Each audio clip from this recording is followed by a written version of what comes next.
जय हिंद साथियों, आपकी अपनी सिलेक्शन वाली क्लास में मैं दीपक यादव सभी ड्राइवर भाइयों का दिल से वेलकम करता हूं। साथियों, जैसे ही आप चैनल पर विजिट करेंगे तो दिल्ली पुलिस ड्राइवर 2022 के नाम से आपको प्लेलिस्ट मिलेगी। उस प्लेलिस्ट में अभी तक जितने भी वीडियोस मैंने किए हैं सारे के सारे अपलोड है, सीक्वेंस में आपको मिल जाएंगे और प्लेलिस्ट का लिंक मैंने डिस्क्रिप्शन बॉक्स में मेंशन कर दिया है। इसके बाद जितनी भी क्लासेज है, जो भी पीडीएफ है, नोट्स हैं ड्राइवर संबंधित, इसके अलावा जो प्रैक्टिस सेट है वो सारे के सारे मेरे भाई आपको टेलीग्राम चैनल पर मिलने वाले हैं। लिंक डिस्क्रिप्शन में है। अगर आपने विजिट नहीं किया तो आप एक बार जाके विजिट कीजिए, ज्वाइन कर लीजिए और आगे जितनी भी क्लास होने वाली है सभी की पीडीएफ आपको टेलीग्राम से ही मिलेगी। इसके अलावा आपका ये जो टाइम अभी 40 दिन जो बचे हुए हैं मेरे भाई, बहुत इंपॉर्टेंट है। इस टाइम को बिल्कुल ख़राब नहीं करना है, अच्छे से तैयारी करनी है, शिद्दत से मेहनत करनी है। और मेरे भाई बिना टाइम वेस्ट किए चलिए शुरू करते हैं आज के इस क्लास को। दोस्तों, सिलेक्शन वाली क्लास का ये पहला क्वेश्चन कंप्यूटर स्क्रीन पर सभी ड्राइवर भाइयों के लिए। What is the type of engine. हमें यहाँ पर इंजन के प्रकार को बताना है, वो भी इस पिक्चर के माध्यम से। इस पिक्चर को देख के हमें ये बताना है कि इंजन का कौन सा प्रकार है। मेरे भाई, जब भी आपने कभी इंजन का क्लासिफिकेशन पढ़ा होगा, इंजन के वर्गीकरण को अगर आपने पढ़ा होगा तो आपने देखा होगा कि इंजन कई प्रकार के होते हैं। स्ट्रोक के आधार पर इंजन 2 स्ट्रोक एंड 4 स्ट्रोक होते हैं। वहीं अगर मैं सिलेंडर की बात करूं तो कोई 2 सिलेंडर इंजन है, कोई 4 सिलेंडर है, कोई 6 सिलेंडर इंजन है। इसके अलावा अगर मैं कूलिंग सिस्टम की बात करूं तो कोई इंजन तो वाटर कूल्ड होता है एंड कोई एयर कूल्ड होता है। ठीक है मेरे भाई। अगर दहन प्रक्रिया की बात करें तो आपने पढ़ा होगा कि आंतरिक दहन इंजन होता है और बाह्य दहन इंजन होता है। इसके अलावा अगर फ्यूल के आधार पर अगर देखें तो डीजल इंजन होते हैं और पेट्रोल इंजन होते हैं। ठीक है। सेम वैसे ही एक टाइप होता है मेरे भाई इंजन के प्रकारों में कि सिलेंडर की व्यवस्था के आधार पर जो इंजन का वर्गीकरण है उस टॉपिक से ये क्वेश्चन यहाँ पर पुटअप हुआ है। लगभग 7 से 8 प्रकार के जो टाइप बनते हैं उनमें से 4 ऑप्शन है ना, 4 टाइप तो आपके सामने हैं और बाकी जो टाइप बच गए उनको हम आगे भी डिस्कस करेंगे। देखिए, इस पिक्चर को अगर आप देखते हैं तो इसमें सबसे पहले ये भाग आपको दिखाई दे रहा है, इसे हम बोलेंगे इंजन ब्लॉक। इंजन ब्लॉक के अंदर ये सिलेंडर बने हुए हैं। यहाँ पर ये पहला सिलेंडर, दूसरा, तीसरा और ये चौथा सिलेंडर। हम ये कह सकते हैं कि ये 4 सिलेंडर इंजन है। ठीक है। लेकिन जो सिलेंडर की व्यवस्था का जो क्रम है, एक के बाद दो, दो के बाद तीन और चार, चारों के चारों सिलेंडर एक ही लाइन में सीधी रेखा में व्यवस्थित है ना। तो अगर ऑप्शन की बात करें तो ऑप्शन नंबर ए देखिए, इन लाइन इंजन। ठीक है भाई, जो सिलेंडर की व्यवस्था क्रम है वो एक ही सीधी लाइन में है, तो ऑप्शन नंबर ए मेरे भाई यहाँ पर ठीक हो जाएगा। इसके अलावा बाकी इसका पोस्टमार्टम हम लोग करते हैं और इसके आसपास जितने भी क्वेश्चन बनेंगे ना, इंपॉर्टेंट जो क्वेश्चन है ना, वो सब मैं आज आपको बताने वाला हूँ। वीडियो काफ़ी इंपॉर्टेंट है मेरे भाई, विदाउट स्किप किए आप सभी को देखना है, क्योंकि आज से आपके जो एग्ज़ाम के दिन है ना वो 40 दिन शेष रह गए मेरे भाई। और इन 40 दिनों में आपको वो मेहनत करनी है, शिद्दत से मेहनत करनी है कि कोई भी क्वेश्चन आपका आपकी तैयारी से बाहर ना जाए। ठीक है। आगे देखिए, इनलाइन इंजन के बारे में और क्या क्या चीज़ें हैं। एक तो ये सबसे अधिक इस्तेमाल किया जाने वाला एक पारंपरिक इंजन है। ठीक है। सर्वाधिक इस्तेमाल कौन से इंजन का होता है? इनलाइन इंजन का होता है। इसमें क्या होता है कि सिलेंडर को एक सीधा, मतलब कि इन लाइन, मतलब एक ही लाइन के अंदर रखा जाता है, चाहे वो 2 सिलेंडर इंजन हो, 3 हो, 4 हो या 8 सिलेंडर। ठीक है। कितने भी सिलेंडर इंजन हो, इन सबको एक सीधी रेखा में रखा जाता है। ये आप इस पिक्चर में देख सकते हैं। पहली जो पिक्चर है ये 6 सिलेंडर इंजन की है और इसमें 6 के 6 सिलेंडर एक सीधी रेखा में एक के बाद एक रखे हुए हैं। इसके बाद जो अगली पिक्चर है ये 4 सिलेंडर इंजन की है और इस पिक्चर में आपको जो इंजन के आंतरिक जो पार्ट होते हैं, इंटरनल जो पार्ट होते हैं वो आपको दिखाई दे रहे हैं, जिसमें पिस्टन हो गया, कनेक्टिंग रोड हो गई, क्रैंकशाफ्ट हो गई। क्रैंकशाफ्ट के जस्ट बाद में ये फ्लाईव्हील लगा हुआ है। ठीक है। जो कि आपके इंजन को घुमाता है। अब देखिए, ये जितने भी तो पार्ट है ना, इन सब पार्ट की वीडियोस मैंने ऑलरेडी अपलोड कर रखी है। अगर आपने नहीं देखी है तो प्लेलिस्ट में जाके विजिट करें और सभी वीडियोस को देखें। प्रीवियस ईयर जो क्वेश्चन है वो सारे मैंने करवा रखे हैं। आगे भी हम डे बाय डे है ना, जितने भी प्रीवियस ईयर क्वेश्चन है वो लेके आएंगे। एग्ज़ाम तक आपकी तैयारी को इतने अच्छे से करवाना है कि आपका सिलेक्शन हो जाए। मकसद मेरे भाई बस एक ही है कि आप सबका सिलेक्शन होना चाहिए। ठीक है। आगे देखिए, अगर हम सिलेंडर की व्यवस्था के अनुसार अगर इंजन के प्रकार की बात करते हैं तो कुल 8 प्रकार के जो इंजन है उनमें सबसे पहला जो हॉरिजेंटल इंजन है, इसके बाद वर्टिकल इंजन है, वी टाइप इंजन हो गया, एक्स इंजन हो गया, रेडियल इंजन हो गया मेरे भाई, इनलाइन को अभी हमने पढ़ा है, इसके बाद डब्ल्यू इंजन है और एक विपरीत पिस्टन इंजन जिसमें कि पिस्टन एक दूसरे के विपरीत होते हैं। देखिए ये जितने भी 8 प्रकार के टाइप यहाँ पे दिखाई दे रहे हैं इन सब टाइप से क्वेश्चन एग्जाम में पुटअप होते हैं।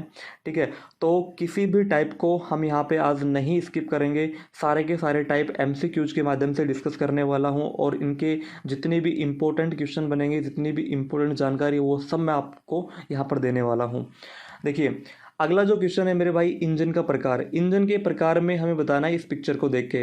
इस पिक्चर को देखने के बाद एक चीज़ आपको समझ में आ गई होगी कि जो पिस्टन ये आपको दिखाई दे रहा है ना, इन पिस्टन के जो शेप है ना वो वी आकार में, एक पिस्टन यहाँ पे लगा हुआ है, दूसरा पिस्टन यहाँ पे लगा हुआ है। ठीक है भाई, ये वी शेप में बना हुआ है। तो अगर ऑप्शन को देखें तो ऑप्शन नंबर बी एक सिंगल ऑप्शन है जो कि वी इंजन को बता रहा है, मतलब कि वी टाइप का इंजन है ये। इनलाइन तो हमने पढ़ लिया, ये तो होगा ही नहीं। अपोजिट अपोजिट इंजन में क्या होता है कि पिस्टन एक दूसरे के अपोजिट होते हैं, ये भी नहीं होगा और रेडियल भी नहीं होगा। तो ऑप्शन नंबर बी इसका सही आंसर हो जाएगा। इसके बारे में जो इम्पोर्टेंट फैक्ट है मेरे भाई वो क्या होंगे, देखिए इस प्रकार के इंजन के लिए सिलेंडर को किसी एंगल पर रखा जाता है और वो एंगल कितना होता है, वो 60 से 90 डिग्री के बीच का होता है।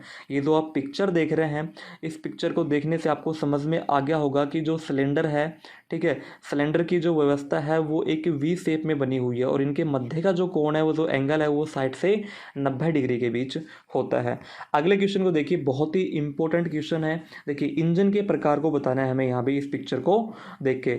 इस पिक्चर को देख के साफ साफ ये समझ में आ रहा है कि मेरे भाई जो पिस्टन है वो एक दूसरे के अपोजिट है। पिस्टन जो है वो एक दूसरे के अपोजिट है। तो ऑप्शन नंबर सी है ना, वो एकमात्र ऐसा ऑप्शन है जिसमें अपोज्ड इंजन लिखा हुआ है। बाकी सारे जो ऑप्शन है वो गलत हो जाएंगे। ठीक है, और जो ऑप्शन नंबर सी है वो ठीक हो जाएगा। इसके बारे में कुछ इंपॉर्टेंट फैक्ट है, आप वेरी वेरी इंपॉर्टेंट लगा लीजिए। देखिए मेरे भाई, इस प्रकार के इंजन में ना सिलेंडर हेड अनुपस्थित होता है। सिलेंडर हेड मेरे भाई यहाँ पे प्रेजेंट नहीं होता। बाकी जो इंजन है ना उनमें सिलेंडर हेड प्रेजेंट होगा, लेकिन जो विपरीत पिस्टन इंजन होता है इसमें सिलेंडर हेड अनुपस्थित होता है। आमतौर पर पिस्टन जोड़ी द्वारा दहन कक्ष का उपयोग किया जाता है। ठीक है, जो पिस्टन की जोड़ी है, इन जोड़ी के माध्यम से ही जो दहन कक्ष है उसका उपयोग करके और इंजन को चलाया जाता है। देखिए जो पिस्टन की व्यवस्था है वो सहअक्षीय, कोएक्सियल या फिर हम कह सकते हैं एक दूसरे के विपरीत होती है, जैसा कि आप इस पिक्चर में देख पा रहे होंगे। इसके बाद एक बहुत ही अच्छा क्वेश्चन देखिए। इस पिक्चर को देख के आपको एक चीज़ समझ में आ रही होगी कि भाई ना तो ये इनलाइन इंजन है, ना ये वी इंजन है, ना अपोज्ड इंजन है। ठीक है, अगर ऑप्शन को एलिमिनेट भी करें, एलिमिनेशन टेक्निक अगर उपयोग भी करते हो आप एग्जाम के अंदर, तो एक या दो ऑप्शन आपको ऐसे मिलेंगे जो कि क्वेश्चन के अकॉर्डिंग बिल्कुल सेट नहीं होंगे, उनको आप क्रॉस कर देना। उसके बाद अपनी जो भी आपने तैयारी की है उस तैयारी को रिवाइज करते हुए आप ऑप्शन को एलिमिनेट कर सकते हैं। देखिए ऑप्शन नंबर डी यहाँ पे रेडियल इंजन, जो कि यहाँ पे बिल्कुल सही आंसर हो जाएगा। इस इंजन के बारे में अगर हम बात करें तो ये एक स्टार इंजन के रूप में इसको जाना जाता है। ठीक है, एक स्टार इंजन के रूप में मेरे भाई इस इंजन को जाना जाता है और इसमें सिलेंडर को केंद्रीय क्रैंक केस से बाहर एक पहिया प्रकार के आकार में रखा जाता है। जैसा कि आप इस पिक्चर में देख रहे हैं कि जो ये सिलेंडर है, ठीक है, जितने भी सिलेंडर यहाँ पर बने हुए हैं, इन सिलेंडर को एक पहिया प्रकार के आकार में रखा जाता है। इसे हम क्या बोलते हैं, रेडियल इंजन, त्रिज्यीय इंजन इसे हम बोलते हैं। और एक इम्पोर्टेंट बात, इस प्रकार के इंजन जो होते हैं, ठीक है, वो लगभग वायुयानों में, किसमें मेरे भाई, वायुयानों में सर्वाधिक इसका प्रयोग करते हैं, गाड़ियों में ना के बराबर होता है। आगे देखिए, बहुत ही अच्छा क्वेश्चन है इंजन के सेगमेंट से।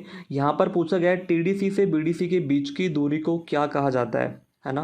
पहले तो आपको टीडीसी के बारे में पता होना चाहिए। टीडीसी क्या होता है, टॉप डेड सेंटर होता है। यह पिस्टन का वह प्रारंभिक बिंदु होता है जहाँ तक पिस्टन ऊपर जा पाता है। इस डॉट वाली आप लाइन को देखिए, ठीक है, ये वो स्थान है जहाँ सबसे ऊपर, मतलब ये सबसे ऊपरी बिंदु है जहाँ तक पिस्टन ऊपर तक जा पाता है। इसके अलावा ये जो नीचे वाली लाइन बनी हुई डॉट वाली लाइन, इसे हम बोलते हैं बीडीसी, बॉटम डेड सेंटर। ठीक है, इससे नीचे पिस्टन नहीं जाएगा। ये लास्ट वो अंतिम बिंदु है जहाँ तक पिस्टन जाएगा। ठीक है। तो सबसे ऊपर वाले बिंदु को जहाँ तक पिस्टन जाता है उसे टीडीसी बोलते हैं, और सबसे अंतिम बिंदु जहाँ तक पिस्टन जाएगा वो बीडीसी होगा। और इन दोनों के बीच, है ना, इन दोनों के बीच की जो दूरी होगी ना, ठीक है, जब पिस्टन टीडीसी से बीडीसी की तरफ, है ना, या ऊपर जाता है या नीचे आता है, इस पूरे प्रोसेस को अपन क्या बोलेंगे, स्ट्रोक बोलेंगे। ठीक है, जब पिस्टन एक बार टीडीसी से बीडीसी की ओर जाएगा तो अपना एक स्ट्रोक पूरा करता है। आगे हम स्ट्रोक के बारे में भी बात करेंगे कि भाई कितने प्रकार के स्ट्रोक है और क्या क्या उनकी विशेषता है। इसके अलावा देखो, एक सबसे इम्पोर्टेंट बात की बोर के बारे में पता होना चाहिए। सिलेंडर के मध्य, ठीक है, ये सिलेंडर है, सिलेंडर की बाहरी दीवार है और ये इस साइड में, ठीक है। तो इन सिलेंडर के मध्य का जो भाग होता है ना, सिलेंडर के मध्य का जो भाग होता है ना, सिलेंडर की एक दीवार से दूसरी दीवार के बीच का जो भाग होता है, उस भाग को अपन क्या बोलेंगे मेरे भाई, बोर बोलेंगे। ठीक है, देखिए ऑप्शन नंबर ए इसका सही आंसर हो जाएगा। भाई टीडीसी से बीडीसी की जो बीच की दूरी है ना, उसे हम स्ट्रोक बोलेंगे। अगले क्वेश्चन को देखिए, बहुत ही अच्छा क्वेश्चन है और काफ़ी इंपॉर्टेंट भी क्वेश्चन है। इस क्वेश्चन से आपके कई सारे डाउट क्लियर होने वाला है। स्ट्रोक का नाम बताना है इस पिक्चर को देख के। अच्छा, एक चीज़ आपको समझ में आ रही होगी, ऊपर क्या हो रहा है, ये दहन प्रक्रिया हो रही है। ठीक है, ऊपर दहन प्रक्रिया हो रही है और जो पिस्टन है वो ऊपर से नीचे की ओर आ रहा है, ऊपर से नीचे की ओर। अच्छा, आप मेरे को ये बता दो कि जब दहन प्रक्रिया होती है, पिस्टन ऊपर से नीचे की ओर आता है, तो उस टाइम कौन सा स्ट्रोक काम कर रहा होता है ना। ये आप मेरे को कमेंट बॉक्स में एक बार बता दो कि उस समय कौन सा स्ट्रोक काम कर रहा होता है। देखिए, चारों स्ट्रोक के बारे में आपको अच्छे से नॉलेज होनी चाहिए, बहुत ही अच्छे लेवल से, है ना। कब वाल्व खुलेंगे, कब वाल्व बंद होंगे, कब कौन सा स्ट्रोक होगा और कौन से स्ट्रोक में किस में हवा अंदर आएगी, किससे हवा बाहर जाएगी, है ना। दहन प्रक्रिया जब होगी तो जो पिस्टन है वो ऊपर से नीचे होगा या नीचे से ऊपर होगा। ये तो छोटी छोटी चीज़ें हैं ना मेरे भाई, ये हर चीज़ आपको पता होनी चाहिए, क्योंकि आपके एग्ज़ाम में 5 से 7 ऐसे क्वेश्चन आपको देखने को मिलेंगे जहां आपको समझ के आधार पर उनका आंसर देना होगा, है ना। एक जो टू द लाइन क्वेश्चन होते हैं, पॉइंट टू पॉइंट जो क्वेश्चन होते हैं, वो ना होके समझ के आधार पर आपको जवाब देना होगा, और वो तभी आप दे पाएंगे जब आप अच्छे से आप तैयारी करेंगे और किसी भी टॉपिक पर आपकी अच्छे से कमांड होगी। देखिए, इस स्ट्रोक को अगर हम देखते हैं, दहन प्रक्रिया हो रही है, पिस्टन ऊपर से नीचे की ओर आ रहा है, तो मेरे भाई ये हो जाएगा पावर स्ट्रोक। क्योंकि पावर स्ट्रोक में क्या होता है कि जैसे ही स्पार्क प्लग कहाँ पे लगा हुआ है, ये बीच में देखो, ठीक है, यहाँ पे दोनों वाल्व हैं। ये तो आपका इनटेक वाल्व हो गया और ये यहाँ पे आउटटेक वाल्व हो गया, या फिर इसे हम बोलते हैं एग्जॉस्ट वाल्व। ठीक है, इन दोनों वाल्व के बीच में क्या लगा हुआ है, आपका स्पार्क प्लग लगा हुआ है। ठीक है, इस स्पार्क प्लग को विद्युत स्पार्क प्लग भी बोलते हैं और ये पेट्रोल गाड़ियों में होता है। ठीक है मेरे भाई, पेट्रोल गाड़ियों में हमेशा स्पार्क प्लग का यूज करेंगे और वहीं डीजल गाड़ियों में फ्यूल इंजेक्टर का प्रयोग करते हैं। इसके अलावा एक इम्पोर्टेंट बात, अगर पेट्रोल गाड़ी आप यूज कर रहे हैं, अगर उसकी बैटरी ख़राब हो गई तो क्या होगा, गाड़ी आपकी स्टार्ट नहीं होगी। क्यों नहीं होगी? क्योंकि जो इग्निशन सिस्टम होता है ना पेट्रोल गाड़ियों में, उसको जो पावर मिलती है वो बैटरी से मिलती है। ठीक है, क्योंकि जब तक इस स्पार्क प्लग को पावर नहीं मिलेगी, चिंगारी नहीं छोड़ेगा, जब तक चिंगारी नहीं छूटेगी, विस्फोट नहीं होगा, दहन प्रक्रिया नहीं होगी, तो दहन प्रक्रिया नहीं होगी तो गाड़ी स्टार्ट भी नहीं होगी। ये इसका एक सिंपल सा रीजन होता है। तो आपको याद रखना है, डीजल गाड़ियों में तो क्या होगा, बैटरी नहीं भी है तो गाड़ी आपकी स्टार्ट हो जाएगी और अच्छे से वो चल भी जाएगी। ठीक है, लेकिन अगर पेट्रोल गाड़ी है तो उसमें बैटरी का होना बहुत ज़रूरी है, विदाउट बैटरी वो स्टार्ट नहीं होगी। अब देखिए, पावर स्ट्रोक के बारे में कुछ इंपॉर्टेंट जो बातें हैं उनको हम देखते हैं। जब भी पावर स्ट्रोक होगा तो क्या होगा कि इनटेक और जो आउटटेक, मतलब जो इनटेक वाल्व होगा और जो एग्जॉस्ट वाल्व होगा, दोनों ही बंद रहेंगे। सबसे पहली बात तो ये, दोनों ही बंद रहेंगे। स्पार्क प्लग जो कि इन दोनों वाल्व के बीच में है ना, चित्र में आपको दिखाई भी दे रहा है, इन दोनों वाल्व के बीच में लगा हुआ है ना, हवा और ईंधन के मिश्रण को आग लगाता है। हवा और ईंधन का मिश्रण, ठीक है, किसके माध्यम से होता है, तो मेरे भाई कार्बोरेटर के माध्यम से होता है। ठीक है, ये आपको याद रखना है। हवा और ईंधन का मिक्सचर जो होगा वो इंजन में कार्बोरेटर के माध्यम से होता है। ठीक है, कार्बोरेटर के माध्यम से हवा और ईंधन का मिश्रण, ये जो आप देख रहे हो ना, ये जो इनलेट वाल्व लगा हो, इस इनलेट वाल्व के ज़रिए सिलेंडर में अंदर आता है। जैसे ही वो अंदर आएगा और जब पावर स्ट्रोक काम करेगा तो ऊपर से स्पार्क प्लग के माध्यम से चिंगारी उत्पन्न होगी। ठीक है, और अंदर विस्फोट होगा। विस्फोट होने से क्या होगा कि पिस्टन टीडीसी से बीडीसी की ओर गति करेगा। सबसे ऊपर देखिए आप, पिस्टन जो होता है वो टॉप डेड सेंटर से बॉटम डेड सेंटर की ओर नीचे की ओर जाता है ना। और क्या होता है, क्रैंक शाफ्ट को घुमाता है। क्रैंक शाफ्ट घूमेगी तो वाहन चलना शुरू करेगा, ठीक है, वाहन अपना काम करना शुरू करेगा। चलिए एक और इम्पोर्टेंट क्वेश्चन जो कि स्क्रीन पर आपको दिखाई दे रहा है, क्वेश्चन नंबर 7, स्ट्रोक का नाम बताना है हमें यहाँ भी।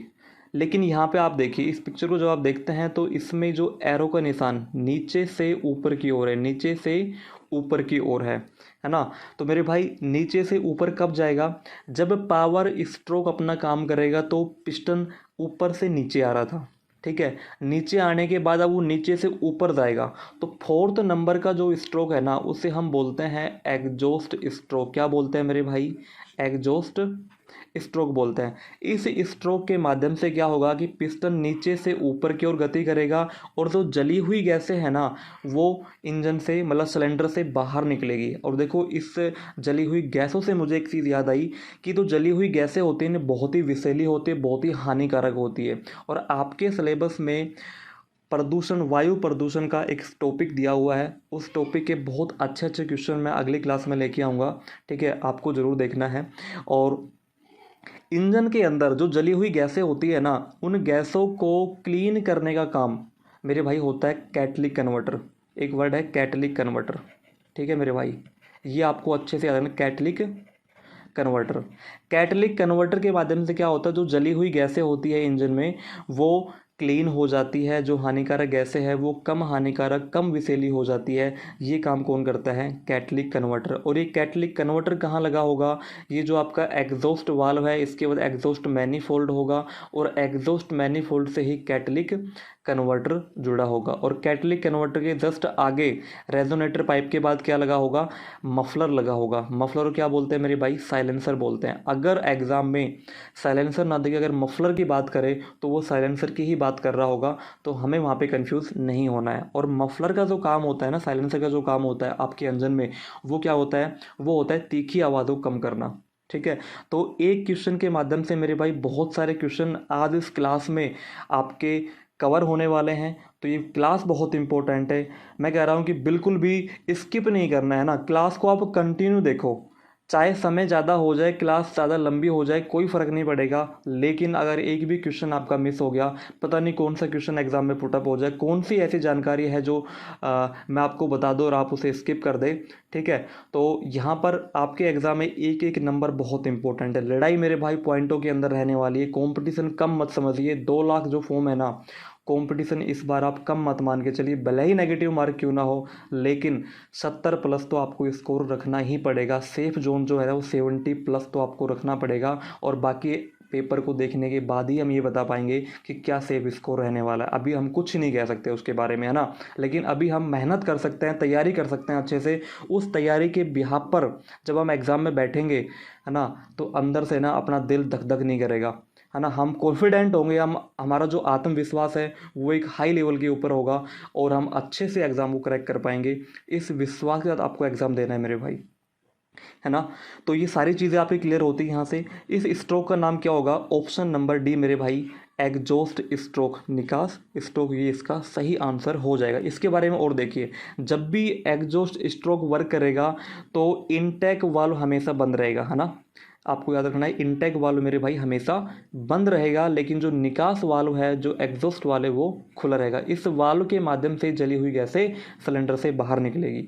पिस्टन की जो स्थिति होगी वो बॉटम डेड सेंटर से टॉप डेड सेंटर तक जाएगी, मतलब नीचे से ऊपर की ओर पिस्टन जाएगा, ठीक है। और काम क्या होता है कि जो गैस या धुएं हैं ना, गैस और धुओं को निकालता है, कहाँ से, सिलेंडर के अंदर से निकालता है। चलिए बहुत ही अच्छा क्वेश्चन आपने देखा। इसके बाद देखिए कुछ इंडिकेटर्स मैंने यहाँ पे दिए हैं, काफ़ी इंपॉर्टेंट जो इंडिकेटर है वो मैं यहाँ पे लेके आया हूँ।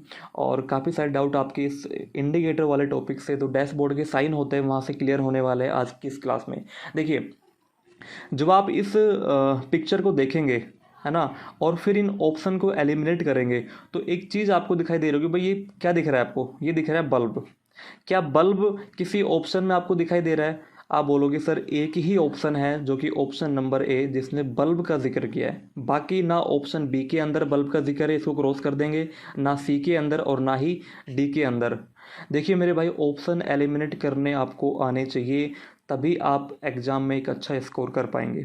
ठीक है, तो ऑप्शन नंबर ए में देखिए डेड बल्ब, जब भी गाड़ी में है ना बल्ब ख़राब हो जाते हैं या उनमें कोई कमी होती है या वो ठीक से काम नहीं करते, उनकी रोशनी डाउन हो जाती है, कोई भी उनमें फॉल्ट जब होता है, ठीक है, तो आपके डैशबोर्ड में ये साइन है ना डेड बल्ब वाला, ये दिखना शुरू हो जाएगा। जब भी आपको ये साइन दिखे तुरंत आप अपने फ्रंट और जो रियर जो बल्ब होते हैं, जो एलईडीज़ होती है, आप उनको चेक करें अच्छे से, कहीं कोई ख़राब तो नहीं हो गई है, अगर ख़राब होगी तुरंत उसको चेंज करवा लें।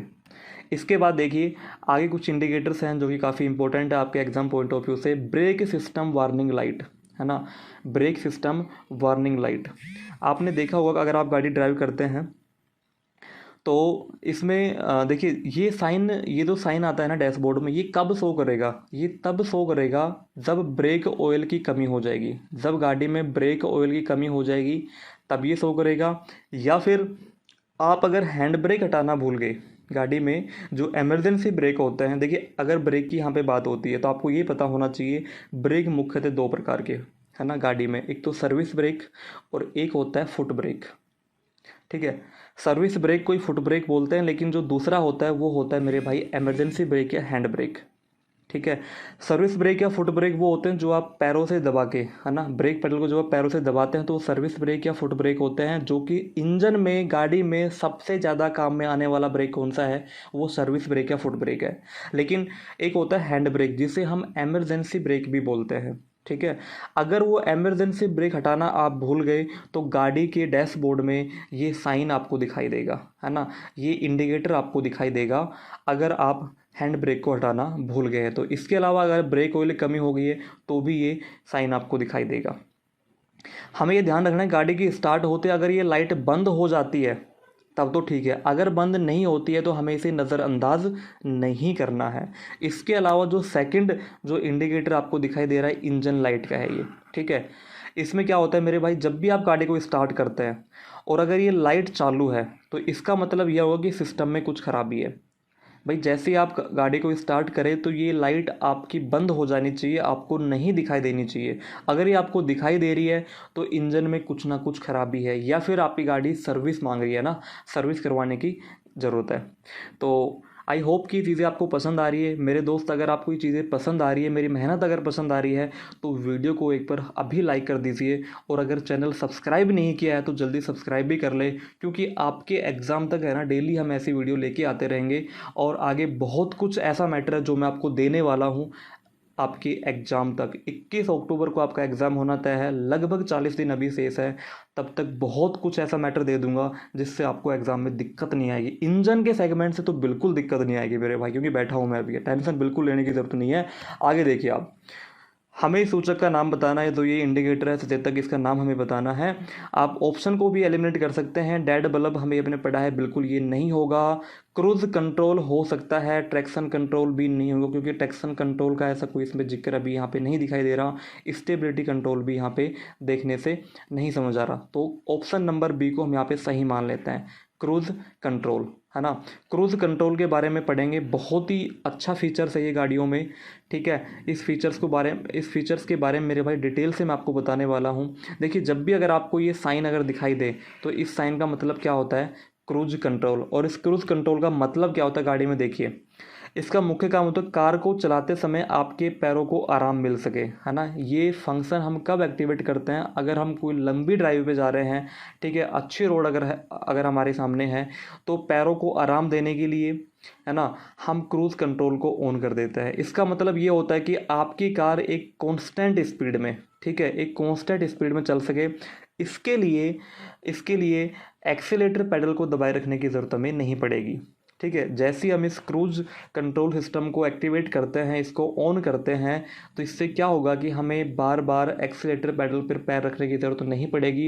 एक कांस्टेंट स्पीड में गाड़ी चलती रहेगी, और साथ में जो दो गाड़ियों के बीच में डिस्टेंस होगा ना मेरे भाई, वो डिस्टेंस भी मेंटेन होगा। आधुनिक जो गाड़ियाँ आजकल अभी आ रही है उसमें ऐसे फीचर्स आपको देखने को मिलते हैं, चाहे वो XUV 700 हो या फिर जो बड़ी गाड़ियाँ हैं BMW मर्सिडीज़ हो, उन सभी गाड़ियों में क्रूज़ कंट्रोल आपको देखने को मिल जाएगा, जिससे अगर ऑटो ड्राइविंग मोड जो है ना, उसे आप बोल सकते हैं ऑटो ड्राइविंग मोड पे गाड़ी को एक्टिवेट करने के बाद आपको एक्सीलेटर पैडल पर पैर रखने की ज़रूरत नहीं होती। गाड़ी ऑटोमेटिक एक कांस्टेंट स्पीड पर चलती है, सामने जो वाहन होगा उस वाहन की डिस्टेंस को भी मेंटेन करेगी। ठीक है, तो ये इस क्रूज कंट्रोल सिस्टम का इम्पोर्टेंस है। ठीक है, और ये इसका साइन होगा। जब भी अगर ये डैशबोर्ड पर साइन आपको दिखे, आपके एग्जाम में अगर ये क्वेश्चन पूछा जाए तो आपको क्रूज कंट्रोल पर टिक कर देना है।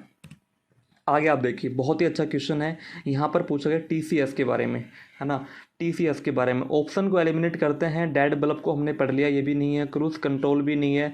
आप एक बात ये देखिए, क्या ट्रैक्शन कंट्रोल, क्या टी का संबंध इस पिक्चर से दिखाई दे रहा है? भाई बिल्कुल दिखाई दे रहा है। टी भी है और सी भी है, तो टी और सी ऑप्शन नंबर सी के अंदर आपको दिख रहा है। तो कुछ इस हिसाब से ना आप देखिए, अगर क्वेश्चन नहीं आ रहा, भाई नहीं आ रहा, कोई सॉल्यूशन नहीं है उसका। नहीं आ रहा तो क्या करेंगे? ऑप्शन एलिमिनेट करेंगे। कुछ ऑप्शन एक या दो ऐसे होंगे जो बिल्कुल उसमें नहीं होंगे, आपको अच्छे से याद है भाई ये दो ऑप्शन तो बिल्कुल नहीं हो सकते, लेकिन हाँ इन दोनों ऑप्शन में या तो ये हो सकता है या फिर ये हो सकता है, तो उसमें आप अपनी समझ के आधार पर टिक कर सकते हैं। अगर ऐसा हो तो आप चांस बिल्कुल लेना।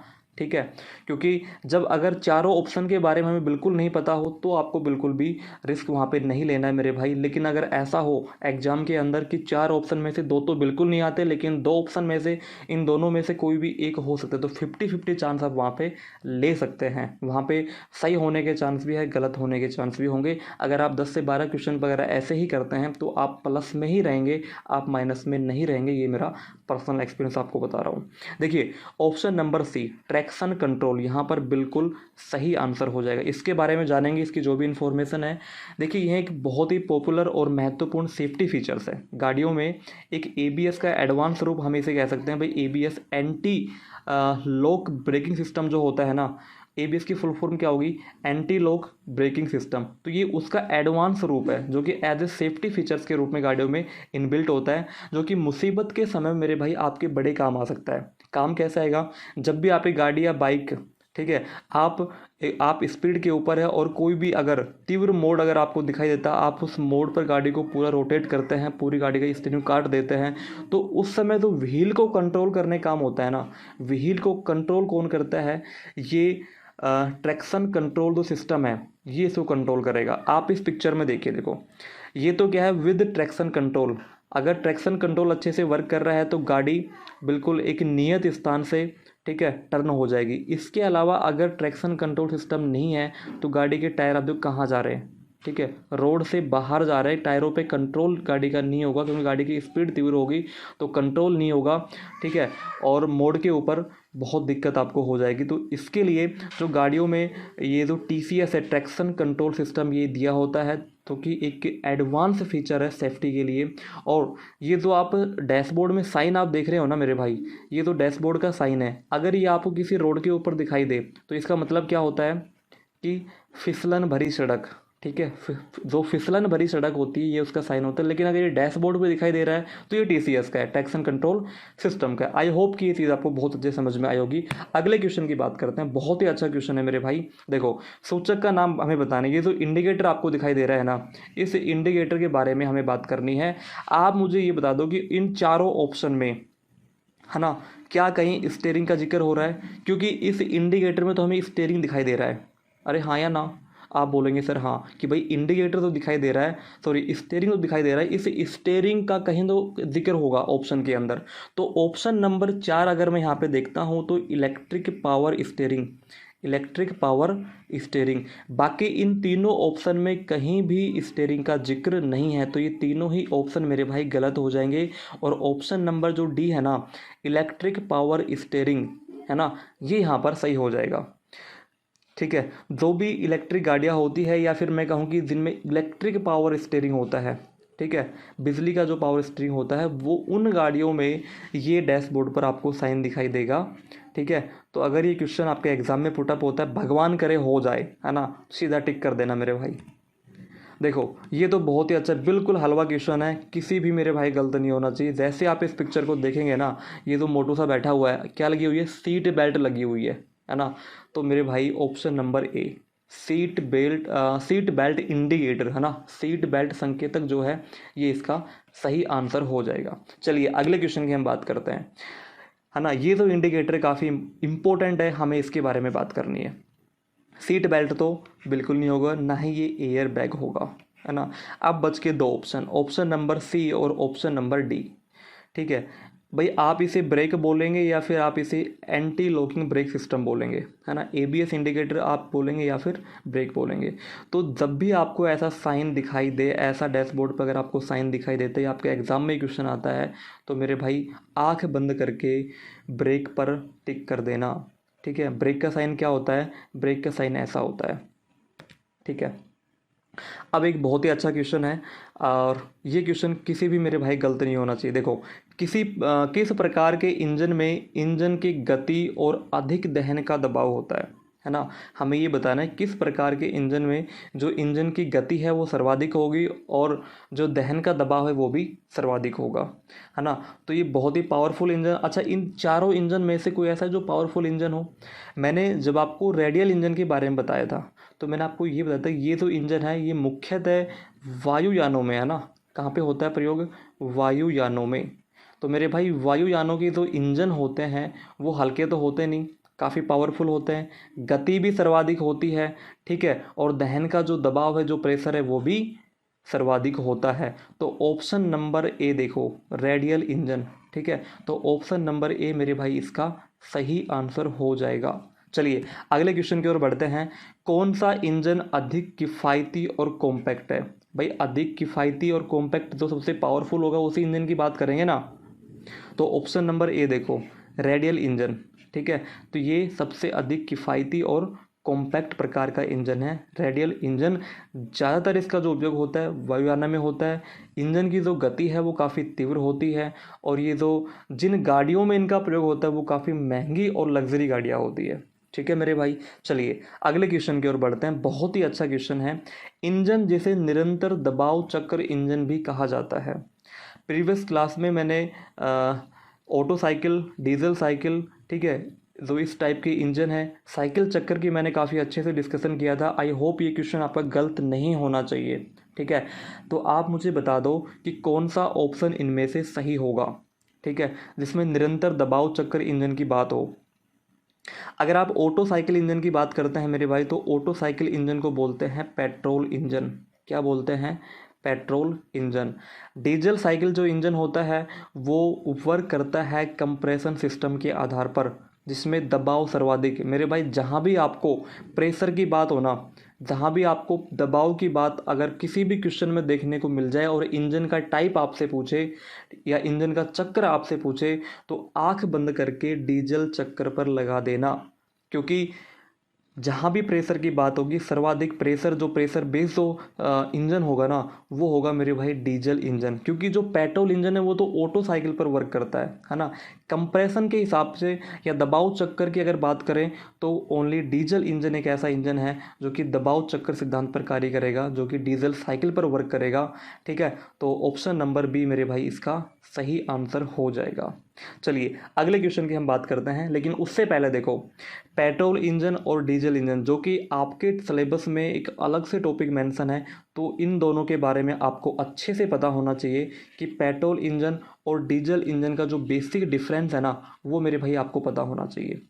सबसे पहले तो आप ये देखिए, कार्बोरेटर का प्रयोग हमेशा पेट्रोल इंजन में ही कार्बोरेटर का प्रयोग होता है। और क्यों होता है कार्बोरेटर का प्रयोग मेरे भाई? इसलिए होता है ताकि जो पेट्रोल है और प्लस जो एयर है, ठीक है, तो फ्यूल प्लस एयर को मिक्सचर करने का, एक निश्चित अनुपात में मिक्सचर करने का जो काम होगा ना, वो मेरे भाई इंजन में होता है कार्बोरेटर के माध्यम से। वहीं डीजल इंजन में ऐसा नहीं होता। डीजल इंजन में क्या लगे होते हैं? फ्यूल इंजेक्टर लगे होते हैं। फ्यूल इंजेक्टर के माध्यम से ही, है ना, एक निश्चित दबाव और एक निश्चित समय के ऊपर क्या होता है, फ्यूल इंजेक्टर के माध्यम से सिलेंडर के अंदर जो डीजल है उसका स्प्रे कराया जाता है। ठीक है, और वो स्प्रे करने से क्या होगा कि सिलेंडर के अंदर दहन प्रक्रिया शुरू होगी और इंजन काम करना शुरू करेगा। देखिए, जो पेट्रोल इंजन होते हैं वो ऑटो साइकिल पर वर्क करते हैं, और जो डीजल है वो डीजल साइकिल पर वर्क करते हैं। इसके अलावा पेट्रोल इंजन में स्पार्क प्लग या स्पूलिंग प्लग, जो कि इसका टेक्निकल नेम है,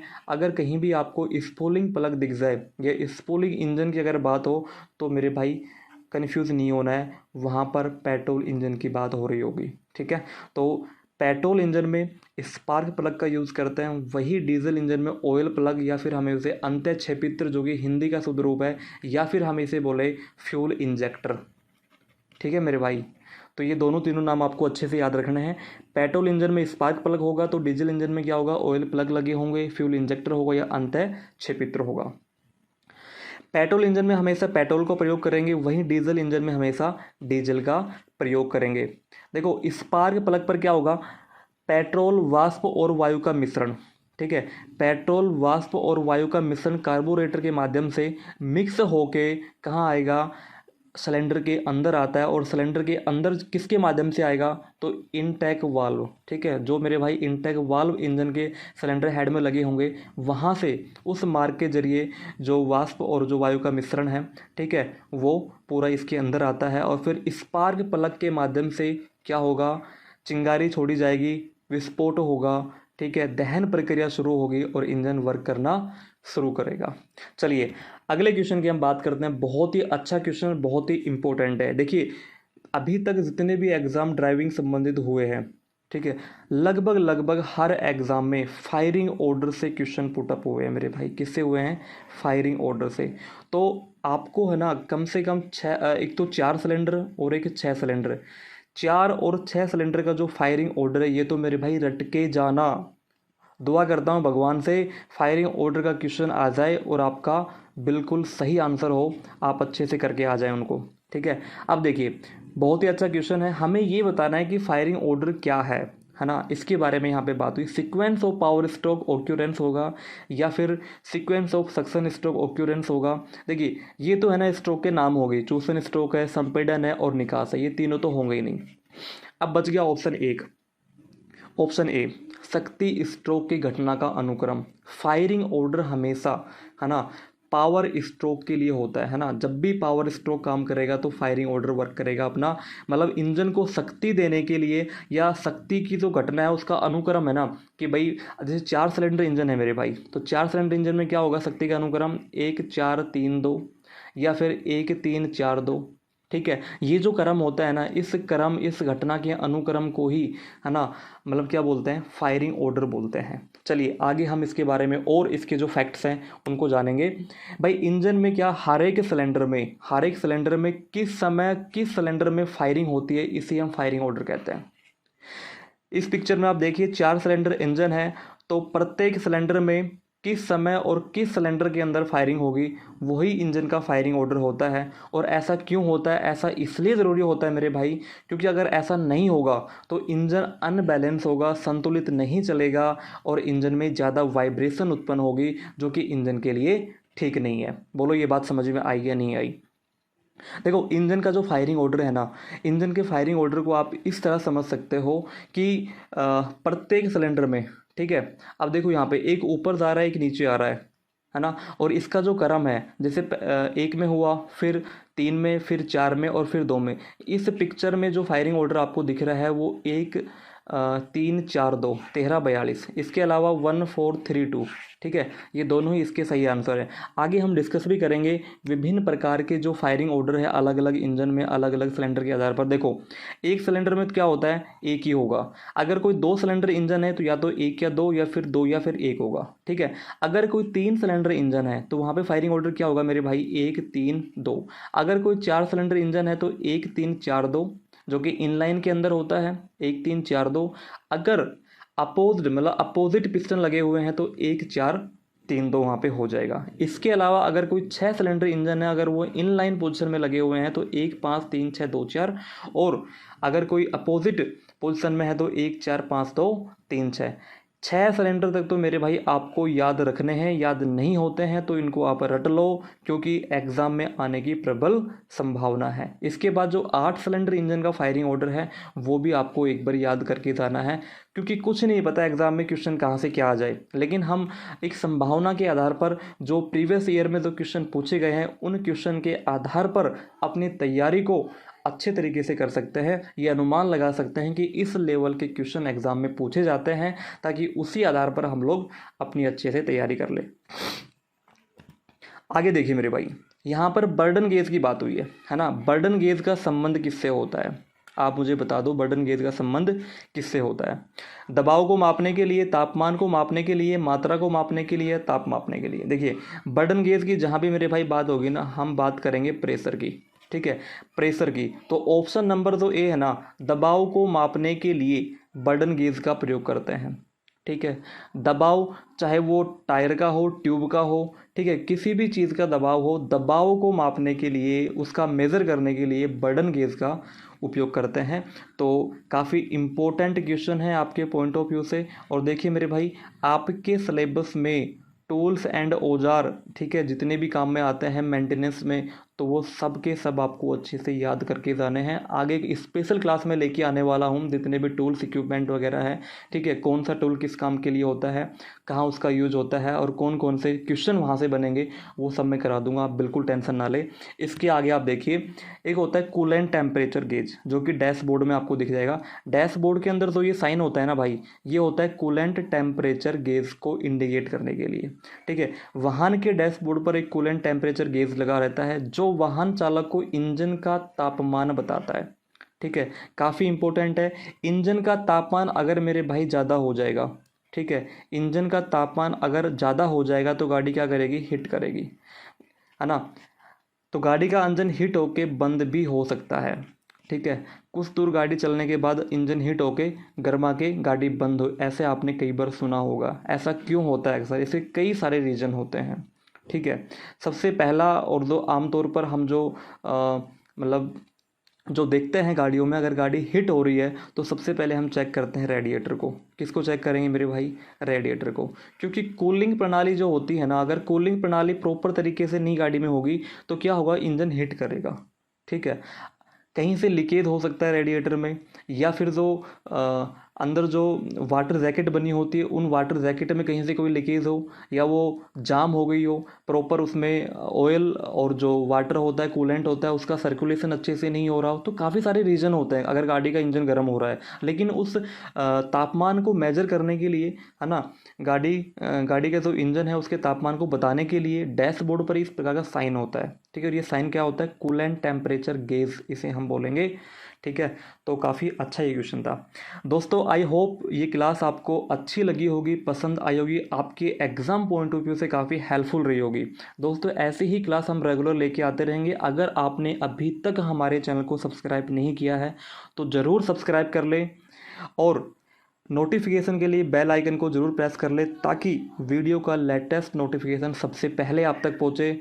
और मेरे भाई, अगर ये मेहनत पसंद आ रही है ना, तो एक बार अच्छा सा लाइक कर दो, और जितने भी ग्रुप है ना, शेयर मार दो एक बार दबा के, है ना। क्योंकि ये मेहनत जो है ना, वो आप सभी भाइयों के लिए फ्री ऑफ कॉस्ट है। तो आप जो ये लाइक करते हैं, कमेंट करते हैं, इससे हमें मोटिवेशन मिलता है, ताकि हम और अच्छी अच्छी वीडियो बनाएं। चलिए, थैंक यू, जय हिंद, जय भारत। अगली वीडियो में मिलते हैं।